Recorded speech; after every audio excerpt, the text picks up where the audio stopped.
So start with AVL tree. So last class में हमने देखा था BST के बारे में कि BST की क्या जरूरतें हैं, किस तरीके से हम BST फॉर्म करते हैं, वो सारी चीजें हमने लास्ट सेक्शन में कल देखी। नाउ आज बात करते हैं AVL tree. So what is AVL tree, इसके कुछ पॉइंट समझे कि क्या होता है। Generally it is a binary search tree. So जो AVL ट्री है वो एक तरीके का बाइनरी सर्च ट्री ही है, right. So AVL tree is a like binary search tree. AVL tree को ही हम कहते हैं also called as height balanced tree ना। हाइट बैलेंस ट्री भी कहा जाता है एक AVL ट्री को। अब जनरली ये तो हो गया कि जो भी एक AVL ट्री होगा वो एक बाइनरी सर्च ट्री ही होता है, इसे हम हाइट बैलेंस ट्री भी कहते हैं। सो बैलेंस ट्री का कॉन्सेप्ट जो है, so balance tree concept was introduced in around 1961-62 में।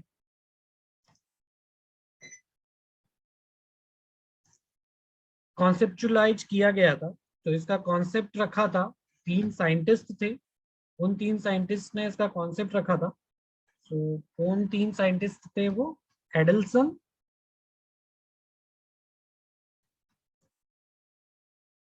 वेल्स्किल, Landis, right, known as AVL, right. So इन्हीं 3 साइंटिस्ट के फर्स्ट इनिशियल्स के अकॉर्डिंग इसका नाम क्या रख दिया गया? AVL tree. पर्टिकुलर स्कोप का नाम जो रखा, इन्होंने जो कॉन्सेप्ट इजाद करा था बाइनरी सर्च ट्री के लिए, हाइट बैलेंस करने के लिए, तो उसका नाम इन्होंने रखा AVL ट्री। ओके,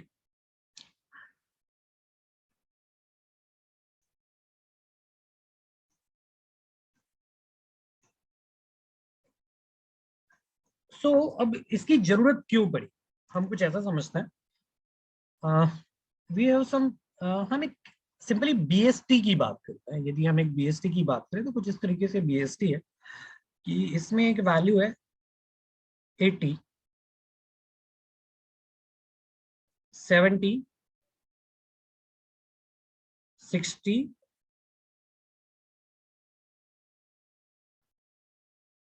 75,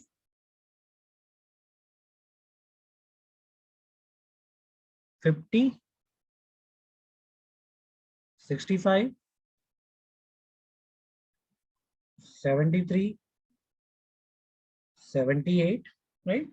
सो यदि हम इस ट्री की बात करें तो ये जो एक ट्री है एक तरीके का BST ही है, ऑब्वियसली, क्योंकि BST की खासियत ये होती है कि उसके हर एक लेफ्ट चाइल्ड पर जो भी एलिमेंट है, नोड है, उसकी वैल्यू हमेशा उसके पेरेंट नोड से कम होनी चाहिए। तो ऑब्वियसली यहाँ पर सारे उसी तरीके के नोड से 70s less than 80, 60s less than 70, 50s less than 60, 73 less than 75, और राइट नोड पर जो वैल्यूज होती है वो हमेशा ग्रेटर देन पेरेंट नोड होती है। तो वो उसी तरीके से हमारा ये BST फॉर्म हुआ।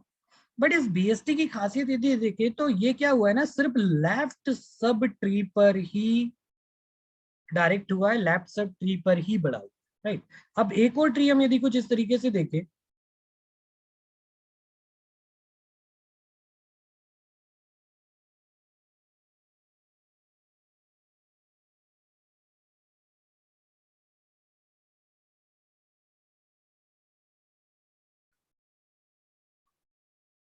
तो ये राइट सब ट्री पर ही बना हुआ, राइट। सो इसे कहते हैं हम लेफ्ट स्क्यूड ट्री, और ये कहलाता है राइट स्क्यूड ट्री, राइट। सो BST में कुछ इस तरीके से कॉन्सेप्ट आते हैं कि कभी कभी कुछ ऐसी वैल्यूज आने लगती है, कुछ इस तरीके से ट्री फॉर्म होता है कि वो लेफ्ट साइड में ही इंक्रीज होते जाता है और कंटिन्यूअसली टिल लास्ट तक वो इंक्रीज होते जाए। सेम कभी कभी ऐसा होता है कि वो राइट साइड में ही इंक्रीज होते रहते हैं, तो इन्हें कहते हैं हम लेफ्ट स्क्यूड ट्री, और ये कहलाता है राइट स्क्यूड ट्री। तो जनरली ये क्या था ना, अब इसकी हाइट को प्रिडिक्ट नहीं कर सकते, ये हाइट कंटिन्यूअसली बढ़ते जाएगी, इधर ये आगे कंटिन्यूअसली बढ़ते जाएगा। सो इसी प्रॉब्लम को सॉल्व करने के लिए, जैसा कि हमने देखा, एवीएल ट्री को हम क्या कहते हैं, हाइट बैलेंस ट्री भी कहते हैं। सो इस पर्टिकुलर हाइट को बैलेंस करने के लिए जो कॉन्सेप्ट बनाया था, उस कॉन्सेप्ट को ही कहा जाता है एवीएल ट्री। राइट। सो अब किस तरीके से उस पर्टिकुलर कॉन्सेप्ट को हम देखते हैं, तो उसे कहते हैं हम बैलेंस फैक्टर।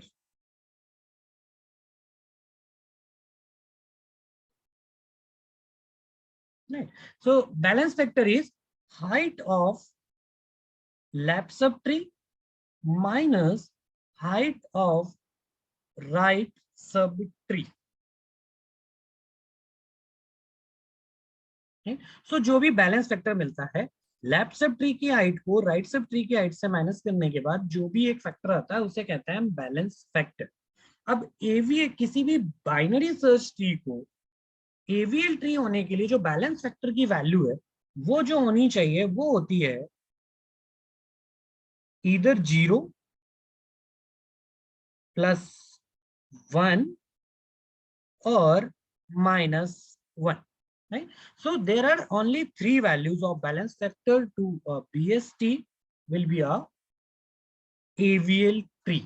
So जो भी बैलेंस फैक्टर आता है एक BST का, वो हमेशा क्या होना चाहिए, यदि वो एक AVL ट्री है तो 0 +1 या फिर -1। राइट।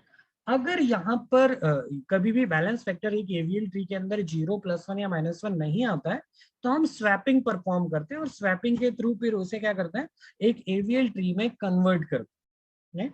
सो एवीएल ट्री होने की पहली खासियत, एवीएल ट्री एक बाइनरी सर्च ट्री होता है। एवीएल ट्री को हाइट बैलेंस ट्री कहते हैं। एवीएल ट्री का फर्स्ट कॉन्सेप्ट आया था 1962 में। एडल्सन, वेलस्किल और लैंडिस तीन साइंटिस्ट थे जिन्होंने पर्टिकुलर इस का कॉन्सेप्ट दिया था। तो जनरली और इसको थोड़ा डीपली हम समझे तो कुछ इस तरीके से left skewed tree and right skewed tree form होता है। इस तरीके की प्रॉब्लम्स को रेक्टिफाई कर कर सॉल्व करने के लिए हम एवियल ट्री का यूज करते हैं। एवियल ट्री में हम चेक करते हैं बैलेंस फैक्टर। सो एवरी नोड पर जो बैलेंस फैक्टर होता है means height of left sub tree minus height of right sub tree का जो डिफरेंस है वो कितना होना चाहिए, इधर इट कैन बी 0 +1 या फिर -1 होना चाहिए। राइट। सो इस तरीके से ये एवियल ट्री है। अब यदि हम सिंपली बात करें कि जैसे कि इससे रिलेटेड क्वेश्चंस क्या आते हैं ना, तो क्वेश्चंस इससे रिलेटेड क्या आएंगे, सबसे पहले तो what is AVL tree. So AVL tree is a binary search tree also called as height balanced tree. किसी भी बाइनरी ट्री को एवियल ट्री होने के लिए क्या मेजर करता है कि every nodes balance factor would be 0 +1 और -1। सो बैलेंस फैक्टर का फॉर्मूला क्या होता है हमारे पास, height of left sub tree minus height of right sub tree. So AVL tree पढ़ने के पहले हमें क्लियर होना चाहिए what is binary search tree. Right. Binary search tree क्या होता है, सो आई थिंक हम ये चीज पढ़ चुके हैं।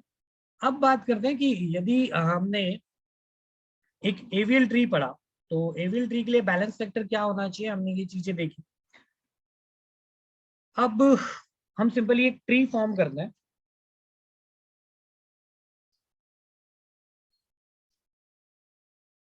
Okay, so this is avial tree।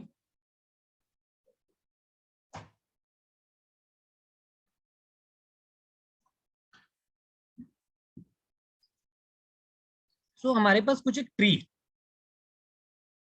90, 50, 26, 75, 60, 80,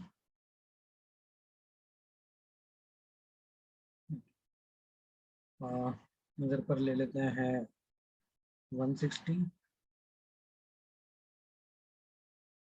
120 and 170. सो एक ट्री फॉर्म करते हैं.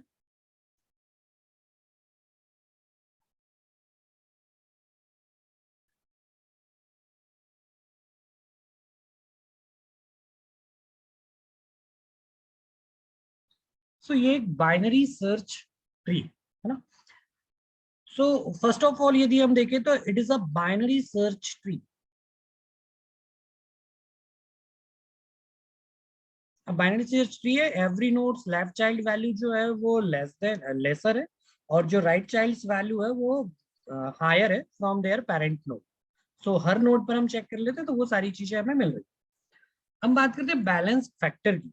सो बैलेंस फैक्टर की यदि हम बात करें तो बैलेंस फैक्टर का फॉर्मूला यदि हम लिख ले, what is balance factor? Balance factor equals to height of left sub tree minus height of right सब tree. Right. So every node पर हमें बैलेंस फैक्टर चेक करना है. हम सबसे रूट नोड से स्टार्ट करना है. यहाँ पर यदि हम बैलेंस फैक्टर की बात करें so height of left sub tree, height of left sub tree क्या होगा? 1 and 2. ठीक है, 1 2 and 3, 1 2 and 3. तो हाइट आती है यहाँ पर कितनी? 3 लेफ्ट सब ट्री की, माइनस हाइट ऑफ राइट सब ट्री. राइट सब ट्री की मैक्सिमम हाइट कितनी है? 2. So balance factor is 1. There is no issue. Right.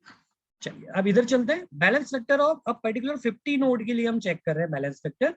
सो 50 के लिए लेफ्ट सब ट्री की हाइट है 1 माइनस राइट सब ट्री की हाइट है 2 ना. 1 and 2 मैक्सिमम हाइट कितनी आएगी? 2 इक्वल्स टू बैलेंस फैक्टर की बात करें तो कितना आता है? 1 माइनस. राइट. सेम 26 की बात करें तो 26 ऑब्वियसली जो लीफ नोड्स होंगे उसमें ना लेफ्ट चाइल्ड होता है ना राइट चाइल्ड होता है, तो उनका बैलेंस फैक्टर हमेशा क्या होगा लीफ नोड्स का? 0. हम बात करते हैं 75. 75 इस पर्टिकुलर नोड की. तो लेफ्ट सब ट्री की हाइट है 1, राइट सब ट्री की हाइट है 1, दोनों का डिफरेंस आ जाता है 0. 160 पर बात करें तो लेफ्ट सब ट्री की हाइट 1, राइट सब ट्री की हाइट 1, बैलेंस फैक्टर आ गया 0.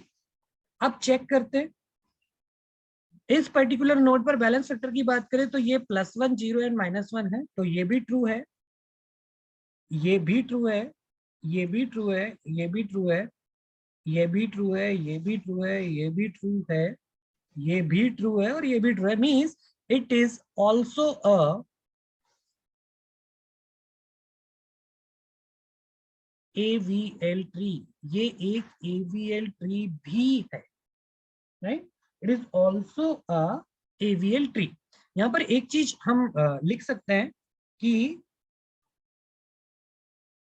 बैलेंस फैक्टर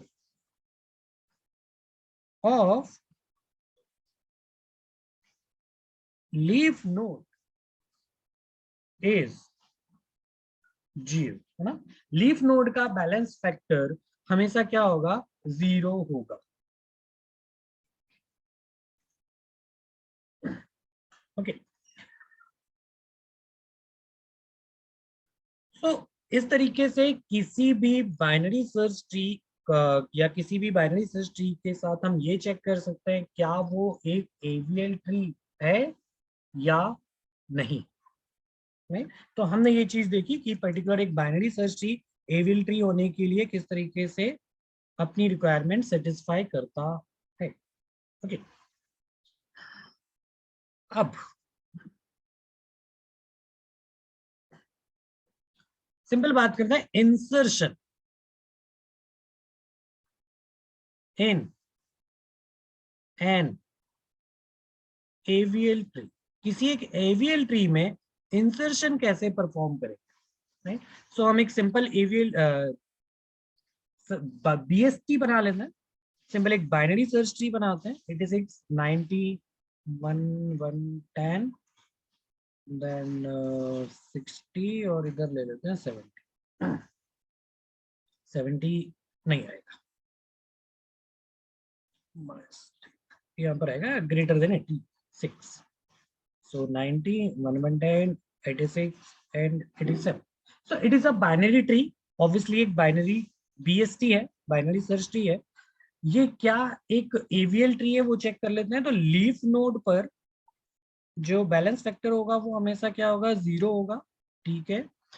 इस पर्टिकुलर रूट नोड की बात करें तो लेफ्ट सब ट्री की हाइट आती है 2 और राइट सब ट्री की हाइट आती है -1, और तो ये हो जाता है 1, राइट। यहाँ पर देखिए तो 1 - 1 equals to 0, so it is also an AVL tree. तो ये क्या है, एवीएल ट्री भी है, राइट। सिंपल एक नोड लेते हैं और उस नोड को इंसर्ट करते हैं। तो सिंपल हमने माना कि इस पर्टिकुलर ट्री में हमें ऐड करना है, तो हम इस पर्टिकुलर ट्री में ऐड करना चाहते हैं। ऐड कर लेते हैं हम वैल्यू एक 36, ठीक है। सो 36 ऐड कर, ठीक है। तो पहले ट्री को फॉर्म कर लेते हैं। हमारे पास ट्री था 90 जो एग्जिस्टिंग ट्री है, 86, 1110, 60 and 87। It is an existing AVL tree, right. Add 36 करना है तो 36, क्योंकि हमने ये देखा है AVL tree also a binary search tree. So addition या इंसर्शन जो होगा सेम जो हमने बाइनरी सर्च ट्री में पढ़े हुए, उन्हीं रूल्स के अकॉर्डिंग एक एवीएल ट्री में भी इंसर्शन होता है, राइट। सो 36 है, मतलब पर्टिकुलर हर नोड से उसकी वैल्यू चेक होगी और उसके लेफ्ट सब ट्री में वो ऐड हो। तो 36 90 से चेक होता है, छोटा है, लेफ्ट सब ट्री पर आता है, 86 से चेक होता है, लोअर वैल्यू है, उसके लेफ्ट ट्री पर आता है 60, 60 से भी लोअर है, 60 से भी लोअर है, मतलब ये ऐड हो जाएगा 60 के लेफ्ट सब ट्री पर, राइट। सो यहां पर आकर हमारा 36 क्या हो जाता है, ऐड हो जाता है। नाउ जब भी हम एवीएल ट्री में कोई भी ऑपरेशन परफॉर्म करते हैं, insertion, deletion, so every time we have to check that balance factor of every node. So every node का हमें क्या चेक करना है, बैलेंस फैक्टर, क्या वो एवीएल ट्री है या नहीं है, राइट। सो रूट नोड की बात, लीफ नोड की बात करें तो लीफ नोड पर क्या आता है, 0, 36 0, 87 0 एंड 1110 0। तो यहाँ पर बैलेंस फैक्टर क्या आएगा, 0। 60 पर बैलेंस फैक्टर की बात करें तो left sub tree 1 minus 0, balance factor is 1। 86 पर बात करें तो 1 इन 2 माइनस राइट सब ट्री की हाइट होगी 1, इक्वल्स टू कितना आ जाएगा, ओके। पर्टिकुलर रूट नोड पर बात करते हैं। रूट नोड पर लेफ्ट सब ट्री की हाइट है 1 2 एंड 3, राइट सब ट्री की हाइट है -1, सो कितना आता है 2, राइट। अब यदि हम ध्यान से देखें तो किस एक पॉइंट पर हमारे एवीएल ट्री की जो प्रॉपर्टी है वो फॉल्स हो, मतलब 3 - 2, जो रिजल्ट आता है वो आता है 2। एंड एवीएल ट्री में हमने देखा था बैलेंस फैक्टर की जो वैल्यू होनी चाहिए वो होनी चाहिए इधर -1, 0 या फिर +1, राइट। सो 1 से बड़ी नहीं हो सकती, -1 हो सकती है, 0 हो सकती है एंड +1 हो सकती है। बट यहाँ पर बैलेंस फैक्टर की वैल्यू आ रही है 2, मीन्स अब ये जो ट्री है after addition 36, it is not an AVL tree. अब ये एक एवीएल ट्री नहीं बचा, राइट। सो पर्टिकुलर अब ट्री नहीं बचा, बट हमें इसको एवीएल ट्री में फॉर्म करना है, राइट। सो यहाँ पर हमारे पास कुछ कंडीशंस होती है। सो कंडीशंस है हमारे पास कुछ,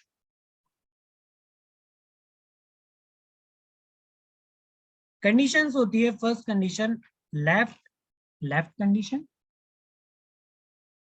right right condition, left right condition, या फिर right left condition. So there are 4 condition. Generally कुछ लोग इसे रोटेशन भी कहते हैं, तो हम इसे रोटेशन भी कह सकते हैं, राइट।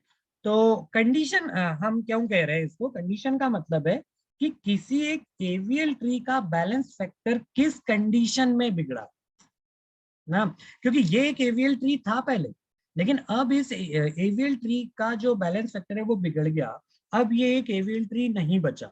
तो किस कंडीशन के कारण इसका एवीएल ट्री का जो बैलेंस फैक्टर है वो बिगड़ गया, तो किसके कारण बिगड़ा है वो हम चेक करते हैं। लेफ्ट लेफ्ट मतलब रूट नोड से किधर आए हैं हम, लेफ्ट सब ट्री पर, मतलब इस पर्टिकुलर नोड के ऐड होने के कारण, इस पर्टिकुलर नोड के ऐड होने के कारण हमारे ट्री का बैलेंस फैक्टर बिगड़ गया और अब ये एक एवियन ट्री नहीं बचा।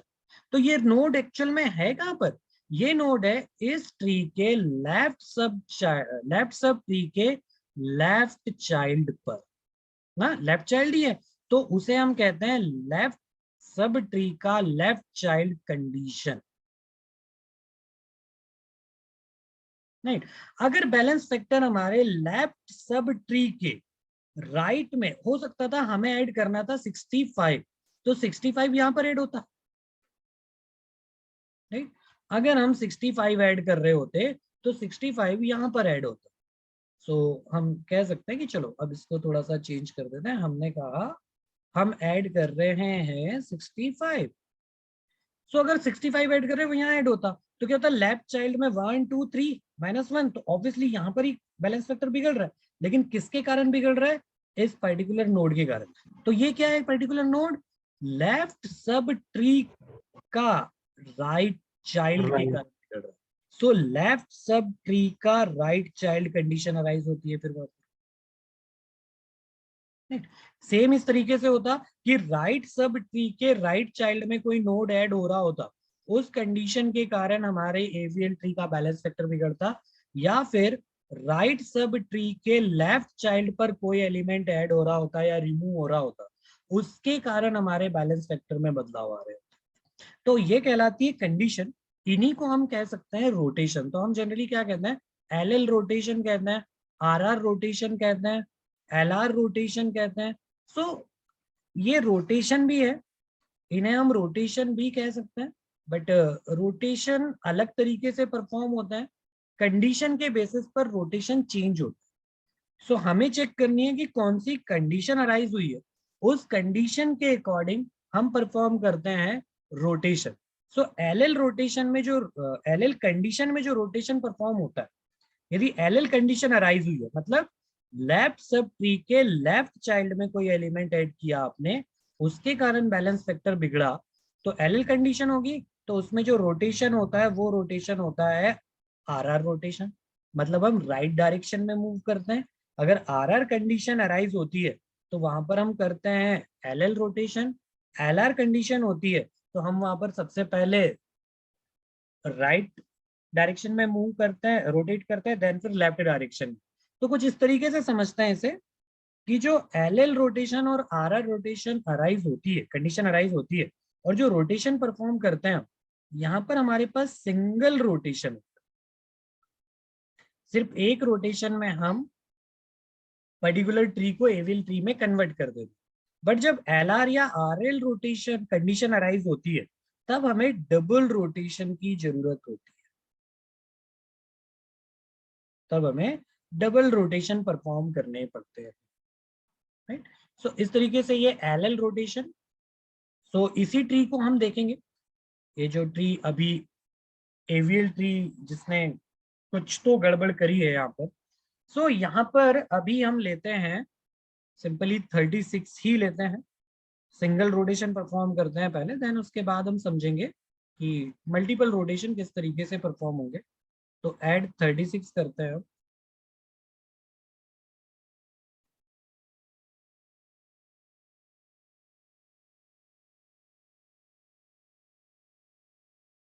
तो यहाँ पर जो कंडीशन अराइज हो रही है वो लेफ्ट सब ट्री के लेफ्ट चाइल्ड पर एलिमेंट ऐड होने के कारण हमारा सब ट्री जो बाइनरी सर्च ट्री था वो अब एवियल ट्री नहीं बचा। तो उसे किस तरीके से हम देखें तो 90 86 60 87,